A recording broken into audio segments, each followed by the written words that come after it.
Welcome to another edition of the CS Podcast, where you can hear interviews with special guests such as Deone Bucannon, Tom Waddle, Pierre Desir, Brent Barry, Ed Werder, and many others. Too big, too strong, too fast, too good. So be sure to subscribe and tune in to the CS Podcast on YouTube at youtube.com/ChristianRE722. Did you not get the memo? That's www.youtube.com/ChristianRE722 for great interviews. Be sure to check out the CS Podcast.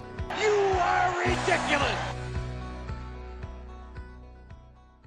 Welcome back to the CS Podcast. I'm your host, Chris Shanafel, and I'm now joined by Sacred Heart Pioneers safety and 2015 NFL Draft prospect, Gordon Hill. Gordon, I appreciate you joining the show, man. How's it going? Everything's going well, man. Just hanging out, just enjoying this first week of school. Hey, sounds great. So I kind of want our listeners to get to know you a little bit. So I'm going to be bringing you back quite a few years with a simple question, and that is coming out of high school. I know that was a while ago, man, but coming out of high school, why did you decide to attend Sacred Heart University and play for the Pioneers? I had interest from a couple other FCS schools, but it was actually my recruiting coordinator, Coach Bovis, was the offensive line coach, and he had a really different, or unique, you could say, style of recruiting. I mean, he came to my school, and he kind of was downplaying Sacred Heart. He was like, yeah, you know, we're a D1 AA school, we play football, and I mean, that's really about it. I mean, other schools really try to sell their school, and just the fact that he kind of downplayed the school, it just stood out for me, and it made me more interested. So I said, you know what, well, he didn't really try to, tell me that much about the school, so, I'm kind of interested now, so let me go look into what Sacred Heart has to offer, and, I looked more into it, scheduled my official visit and everything like that. They really seemed interested in me as far as football goes, and everything met as far as my goals as far as academics and things like that, and, it just ended up being a perfect fit. I mean, my coach, defensive coordinator, Coach Willis, he told me, if I come in and I work hard, I could possibly start, and I came in and worked hard, and I've been starting every game since I've been there. Yeah, now this right here is almost unheard of. As a freshman, you led the Pioneers in defensive snaps. What was that like, being thrown into the fire and having the confidence of your coaches to have you out there starting so early on in your college football career? I really didn't think that much of it. Just my area, St. Louis, New Jersey, we're kind of like a football town, so as far as like taking those many snaps and just being thrown into the fire that fast, I just looked at it as a great opportunity, for me, to get on the field, make plays, and have fun playing the sport I love. So, I just had fun with it and embraced it. When Coach told me at the end of the season, when he said, you on the field more than anybody on our team, I just was like, hey, I guess it is what it is. It really wasn't like a mind-blowing fact to me. I just love playing, and I guess my coaches trusted me, and they put me out on the field as a freshman that much. You put up 68 tackles, 9 pass breakups, and an interception during your first year at Sacred Heart. Any chance you could tell us about that very first college football interception of yours? Who it was against, what it felt like, stuff like that? My first college interception. This may sound funny, but I actually couldn't tell you who it was against. I guess because it was just another play to me. Or because you've had so many, maybe? No, not so many. It's just another play. I just take every play by play, and wow, now you got me thinking about it. I couldn't even tell you who it was, but just honestly, the biggest play that stood out to me as a freshman was actually the first snap. And it was against Marist, who we opened up with this Saturday. It was against Marist, and I remember they had a guy named Rio. He was a guy from Miami, Florida, a real great receiver. And I was in cover 2, and he ran a fly. And I took my read steps and started back that on it. And all I remember is I looked over to the right, and he's already parallel to me. And I just realized wow, the game speed and practice speed is a lot different at this level. And it kind of blew my mind. I was like, okay, G, yeah, you need to get this on. You need to pick it up a little bit. So that was really the most mind-blowing part of college football to me, to be honest. And then after that, 3 plays into it, the game really slowed down, and I just realized, that, okay, like, I'm playing with grown men, some guys are 24, 25 years old, you know, just from redshirting and prep schools and things like that. And that was really the biggest thing. But, I mean, other than that, once after those first couple plays, everything just felt natural, and just how it is now as a junior or as a senior. Right. Now, Gordon, let's fast forward to this last season. It was almost Cinderella-like for Sacred Heart, because in 2012 you guys finished 2-9. It wasn't a great season, and it didn't feel as if many people were feeling very confident in the Pioneers last season. You guys go on to finish the season 10-3. 4-2 in conference games, and of course becoming NEC champs. And you personally had a spectacular season. You were voted first team All-NEC, finishing with 72 tackles, 13 quarterback hits, 3 sacks, 12 pass breakups, 2 interceptions, 6 forced fumbles, and 3 touchdowns. You don't need me to say that that's one hell of a stat line. You don't need me to say that to realize it. But how would you describe this past season for yourself and your teammates? As a team, we really gelled. I think we looked at the fact that people counted us out almost in the preseason. We just looked at it as a challenge, and we knew we had a great group of guys, and we just said, you know what? We had nothing to lose. Nobody's really on our side, but us and the coaches, and our fans that we have. So let's just go out there. Let's have fun. We knew each other's abilities, and we just made plays. As far as defense goes, our defense coordinator puts us in great positions every week, and lets us play to our strengths, and we just executed, to be honest. And then offensively, Kashadas, RJ, Tyler Doobie, and all those guys, they executed as well, and we just put it all together as a team and just came out with a great season. I mean, as far as me personally, my coach he really went to challenge me. He talked to me in the preseason and kind of said, we're going to put you in some different places, like at linebacker, at strong safety, at corner, covering slots, and even rushing off the edge. So he just kind of said, get ready. I think, you can take on a little bit more of a challenge, and let's see what you can do. So, like any competitor would say, is just, all right, I'm going to embrace it and make the best of it. And I just had fun and played the game I love, and I worked out in my benefit, I guess you could say. Yeah, I'll tell you what, man, that season you guys had last year, it was just fun. I mean, I'm not even going to lie to you. Really haven't paid too much attention to Sacred Heart football until last year, and I realized how much talent you guys had, and it's going to be another big year, but we'll talk about that in just a moment. You talked a little bit earlier about your very first college football play and how different the speed was. Now, whether it was from last year or all the way back to your freshman year, it might even be that very first play of yours. What would you say is the biggest or most memorable play of your college football career thus far?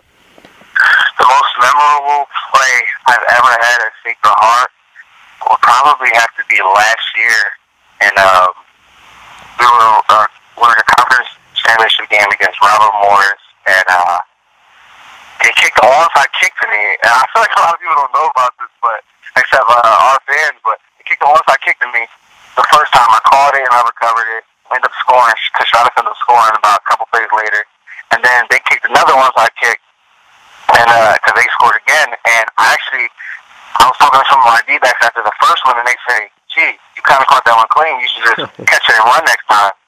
So that's exactly what I did, and I ended up scoring on an onside kick return, and ended up winning FCS kick returner of the week, which was pretty cool. I didn't expect it. And I ended up winning it that week, and I was just like, wow, I didn't think I was going to win that award. But it was cool. It was pretty exciting when my coach told me. Did you try convincing your coaches the next week to actually put you in at the kick returner spot? I try to tell them that almost every day. That's the ongoing battle I fight every day, actually. But they never let me get on there. But I mean, like I said, I had fun with that opportunity, and like I said, I made the best of it.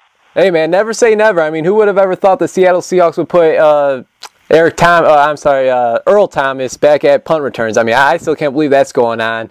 But Gordon, the 2014 season is right around the corner. You mentioned it. You guys opened the season this Saturday against Marist with 17 starters from last year returning this season. Expectations are going to be high. I've already went out and crowned you guys the NEC champs for this season, and I can see you guys making some noise in the FCS playoffs as well. I know you want to take it one game at a time, Gordon, but what are your expectations for this upcoming season, and what will you and your teammates have to do to repeat? The biggest thing I think we need to do is just make sure we're not complacent. I mean, we've been hearing from everybody that, we had 17 returning starters coming back, and, we had the talent there. Everybody has an extra year of experience playing together, which is very beneficial. And just the biggest thing is, we just don't want to, like I said, we don't want to be complacent, don't want to take any game for granted.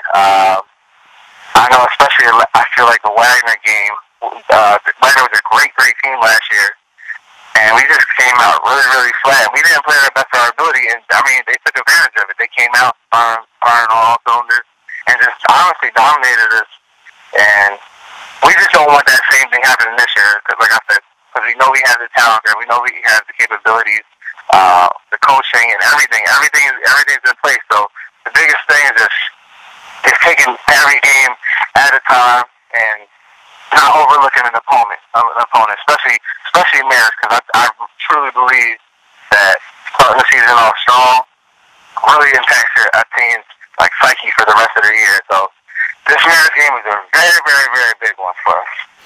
Well, Gordon, a few months ago I spoke to your teammate running back Kashardis Spence, and he took a lot of pride in being named a team captain. You were also one of the 4 pioneers to be named a captain. What's it mean to you? Honestly, I was honored when I found out that my team named me captain, but I'm going to be honest, to me, captain is just a title. I mean, I appreciate it. It's just a title. I mean, I don't think it makes you or breaks you as a player or anything like that. I look at it more as something that says that people respect you as a person on and off the field. So that's why I really appreciated it. And as far as playing, I mean, I feel like a captain is somebody who really probably helps players more off the field than on the field. So, I mean, I appreciate it. It was great for me. And I mean, honestly, I just hopefully I fulfill all the wishes of my team as far as what I do this season. So that's about it. Chris Schanfeld talking with Sacred Heart Pioneers defensive back Gordon Hill. And Gordon, being a safety, I'm sure I know the answer to this next question, but would you rather show off your hands and intercept a quarterback, or show off your physicality and lay a hard hit on a wide receiver or running back and force a fumble? Honestly, I love the hit. I really don't care about intercepting that much. Right. I mean, if the opportunity is there, then I'm definitely going to try to make a play on the ball. But I mean, honestly, I actually have a favorite thing. I don't like hitting running backs or quarterbacks or receivers. I actually like challenging linemen. That's one of my favorite things to do.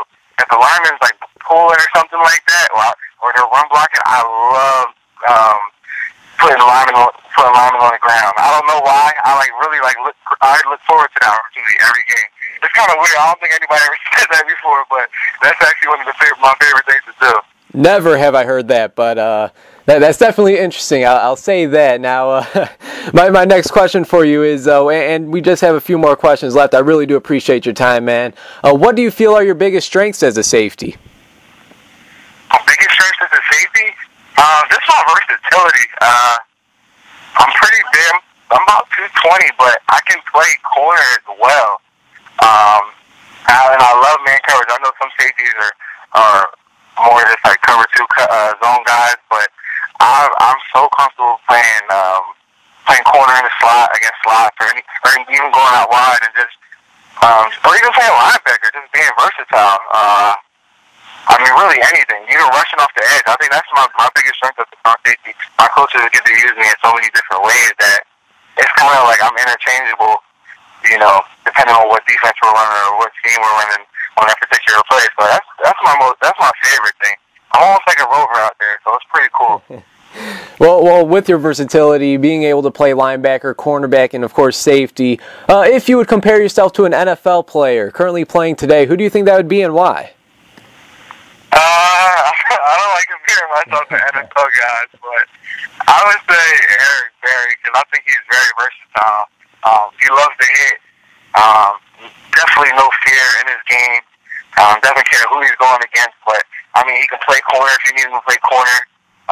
He definitely covers tight ends very well, and is not afraid to come down in the box and get physical. So that's definitely the player I'd say I would compare myself to. But like I said, that's kind of a stretch. I think he's a great player. So.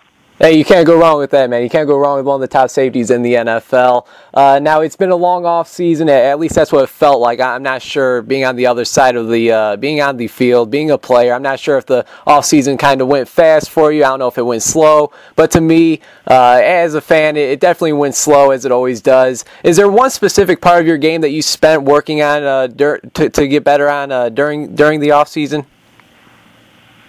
thing I would definitely say is just my feet as far as playing man coverage. That's one of the things, because I never know when I'm going to be in a situation where I have to cover a slot or anybody really. I just really wanted to work on my feet, breaking on the ball, my eyes as far as just being disciplined with my eyes when I'm in man coverage and things like that. Because you can never be too good at playing man to man. So that's one thing I definitely wanted to work on, as well as just getting smarter and just being more conscious on the field of other little things as far as like tempo and backpedaling and just things like that. Little things that really aren't so little if you really think about it. Things that really can help you on the field when you put it all together. All right, and last but certainly not least, I mentioned in the opening of the interview that you are a 2015 NFL draft prospect. Any chance you've heard from any NFL team scouts yet? And if so, what are they saying to you? I mean, a couple teams have come to practice already and come check some of my teammates out. And the biggest thing I'm hearing is just my versatility. I can play a couple different spots, and like I said, I think that's my biggest strength. I can play outside linebacker because I'm about 220. So I'm hearing some teams like me as safety engine as well. Some teams may want me to play outside linebacker and gain about 10 pounds. So I mean, at the end of the day, I just, whatever team would like me to play for them, I just, want to make the best opportunity and keep playing the game I love. That's my dream, so I just want to keep working towards it. Absolutely. Gordon, we've been connected for a while now, and I got to say, it's a pleasure to finally speak with you, man. I'm wishing you and your team nothing but the best this season. I'm sure it's going to be a great one. Before I let you go, is there anything you'd like to say to our listeners out there? If you can, just support the Pioneers this year. We got a couple games on ESPN3, and if you can't even go on our school website and just support us on there and go Pioneers. That's about it. Hey, sounds good, Gordon. Take care, man. All right, thank you so much. Thanks for tuning into the CS Podcast. I hope you enjoyed. Please check out all of my past interviews at www.youtube.com/ChristianRE722. Once again, that's www.youtube.com/ChristianRE722. And be sure to follow me on Twitter at Chris Shanafelt.